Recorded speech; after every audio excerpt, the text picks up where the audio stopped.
Halo semuanya, perkenalkan nama saya Maria Oktaviani Razoli Siahaan dengan NIM 0320210077 dengan Prodi Nurse 1B. Di sini saya akan menjelaskan apa itu integumen pada tubuh manusia. Sistem integumen pada tubuh manusia adalah sistem yang membedakan, memisahkan, dan menginformasikan kita dari lingkungan sekitar. Sistem integumen terdiri dari organ terbesar dalam tubuh yaitu kulit. Sistem organ yang luar biasa melindungi struktur internal tubuh dari kerusakan, mencegah dehidrasi, penyimpanan lemak, dan memproduksi hormon dan vitamin. Kulit adalah organ sensorik. Dalam hal ini memiliki reseptor untuk mendeteksi panas dan dingin, sentuhan, tekanan, dan rasa sakit. Komponen kulit termasuk rambut, kuku, kelenjar keringat, kelenjar minyak, pembuluh darah, pembuluh getah bening, saraf, dan otot. Fungsi kulit yaitu merasakan sentuhan atau indera peraba atau sebagai alat peraba. Di sini saya akan menjelaskan anatomi dan fisiologi sistem integumen dalam tubuh manusia. Yang pertama itu lapisan kulit. Lapisan kulit itu terdiri dari dua lapisan. Yang pertama itu kulit ari atau epidermis. Yang kedua itu yang kedua kulit jangat atau dermis. Kedua lapisan ini berhubungan dengan lapisan yang ada di bawahnya dengan jaringan pengikat yang disebut hipodermis. Kita akan membahas lapisan kulit yang pertama yaitu epidermis. Epidermis merupakan kulit terluar dari kulit. Lapisan epidermis ini memberikan warna pada kulit kita. Lapisan ini di dalam lapisan epidermis itu terdapat melamin yang memproduksi warna kulit kita yang diproduksi oleh melanosit. Sel ini berfungsi untuk melindungi tubuh dari bakteri, virus, jamur, panas, sinar ultraviolet, dan menjaga cairan tubuh. Di epidermis berisi juga sel skumosa atau keratinosit yang mensintetis protein keras yang disebut keratin. Lapisan paling dalam keratinosit epidermis berisi sel basal. Sel-sel terus membelah untuk menghasilkan sel baru yang didorong ke atas ke lapisan atas. Dalam lapisan ini sel melamin memproduksi yang dikenal sebagai melanosit.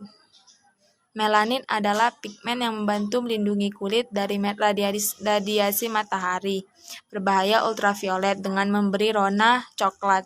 Juga ditemukan pada lapisan basal kulit adalah sel reseptor sentuhan disebut sel Merkel. Epidermis terdiri atas beberapa lapisan yaitu 1. Stratum corneum yang dimana lapisan ini terdiri dari lapisan sel tanduk atau keratinin yang efektif untuk pencegahan penguapan air dari lapisan yang lebih dalam. Yang kedua itu stratum lucidium yang dimana lapisan ini merupakan lapisan pelindung yang mencegah kulit dari kerusakan sinar ultraviolet. Yang ketiga itu ada stratum granulosum. Lapisan ini merupakan tempat sel-sel kulit menghasilkan lemak dan molekul lainnya. Lapisan ini juga menghalangi masuknya benda asing, kuman, dan bahan kimia ke dalam tubuh. Yang keempat itu ada stratum spinosum. Pada lapisan ini terdapat keratinosit yang baru terbentuk dan berfungsi memperkuat protein. Selain itu terdapat Langerhans yang mencegah infeksi bakteri atau virus pada kulit. Yang kelima itu ada stratum basal. Lapisan ini merupakan lapisan terdalam di epidermis yang aktif membentuk sel kulit. Lapisan ini terdapat melanosit. Terus yang kedua, lapisan dermis. Pada lapisan ini terdapat penyusun utamanya. Yang pertama itu ada kolagen sebagai protein kuat. Yang kedua itu ada serat sebagai serat protein yang berfungsi sebagai penyokong. Yang ketiga itu ada sweet elastis sebagai protein yang berperan dalam elastisitas kulit. Terdapat beberapa lapisan pada dermis. Yang pertama itu lapisan papillary dermis, merupakan lapisan jaringan lapisan jaringan yang berperan dalam peremajaan dan pengandaan unsur-unsur kulit. Yang kedua itu lapisan reticular dermis. Lapisan ini merupakan jaringan ikat padat yang dapat membuat kulit lebih kencang. Terus ada pula struktur dari dermis. Yang pertama itu kelenjar sebasea terletak di bawah permukaan kulit. Kelenjar ini berfungsi untuk mengeluarkan zat minyak yang disebut sebum, mengatur suhu tubuh dan mencegah kulit kering. Sebum mengandung squalene dan zat lain yang berfungsi untuk melindungi tubuh dari bakteri jamur dan virus penyebab infeksi. Yang kedua itu ada folikel rambut, adalah lubang atau pori kecil yang terdapat di kulit dan menjadi tempat tumbuhnya rambut. Sebagai tempat tumbuhnya rambut, folikel terletak di epidermis yang menjorok ke lapisan di bawahnya atau dermis. Kulit manusia memiliki folikel rambut dalam jumlah yang sangat banyak. Yang ketiga itu adalah nerve, saraf penerima rangsangan sentuhan yang akan dikirim ke otak. Ujung saraf yang pakai tekanan, serabut saraf pembungkus dasar rambut terangsang jika rambut tersentuh. Ujung saraf bebas dalam epidermis peka terhadap rasa nyeri. Reseptor dingin. Yang keempat itu ada sweat gland atau kelenjar keringat. Terbagi atas dua tipe. Yang pertama itu kelenjar keringat ekrin, tersebar ke seluruh tubuh, kecuali klub penis, lapisan dalam telinga luar, telapak tangan, telapak kaki, dan dahi. Yang kedua itu kelenjar keringat apokrin, merupakan kelenjar keringat yang besar yang dapat ditemukan pada ketiak, kulit sekitar kelamin, dan dubur. Terus yang ketiga itu lapisan hipodermis.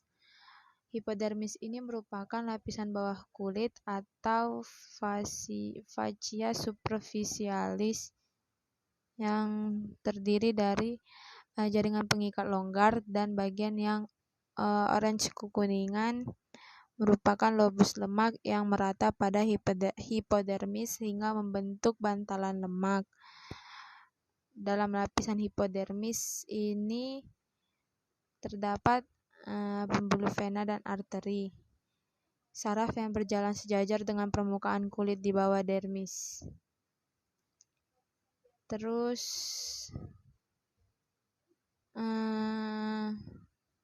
seperti yang kita ketahui, kulit merupakan alat ekskresi. Nah, alat ekskresi ini akan mengeluarkan keringat. Baiklah, saya akan menjelaskan mengenai mekanismenya.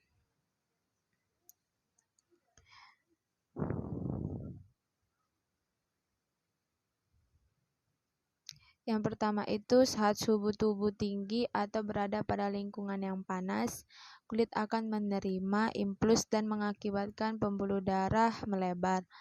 Lalu pembuluh darah akan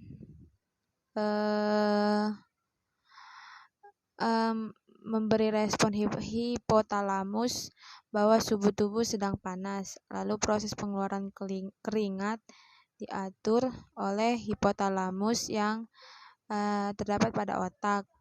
Hipotalamus dapat menghasilkan Bradykinin yang akan bekerja mempengaruhi kegiatan kelenjar keringat seseorang. Rangsangan tersebut akan diteruskan oleh saraf simpatetik ke dalam kelenjar keringat, yang dimana kelenjar keringat ada 2 jenis, yaitu yang pertama kelenjar ekrin. Kelenjar yang mengeluarkan garam, asam urea, anomia yang dihasilkan dari proses metabolisme nitrogen dari dalam tubuh. Yang kedua itu kelenjar apokrin yang akan menghasilkan atau mengeluarkan keringat yang mengandung protein dan berlemak. Keringat akan dikeluarkan melalui pori-pori di permukaan kulit dan kemudian akan menyerap panas tubuh yang akan membuat suhu tubuh menjadi tetap.